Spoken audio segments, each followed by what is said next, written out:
मलिका Elizabeth दोम के आखिरी आराम के चंद हैरान कुन हकायक। स्याह पत्थर के सलेब पर क्या तहरीर किया गया।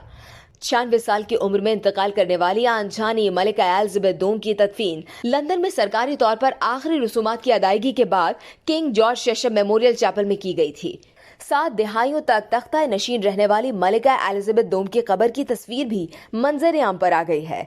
मलिका एलिजाबेथ दोम की आखिरी आरामगाह की तस्वीर में देखा जा सकता है कि वहां स्याह पत्थर की स्लेब नस्ब की गई है।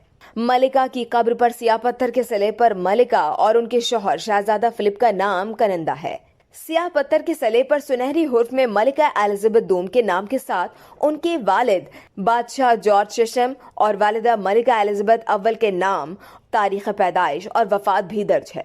King George session memorial chapel Windsor castle में सेंट जॉर्ज के चैपल का हिस्सा है और उसे मलिका एलिजाबेथ दोम ने 1962 में अपने वालिद की तदफीन के लिए बनाया था, जबकि इससे कबल जॉर्ज सेशन को 1952 में मौत के बाद किले के शाही वॉल्ट में दफन कर दिया गया था।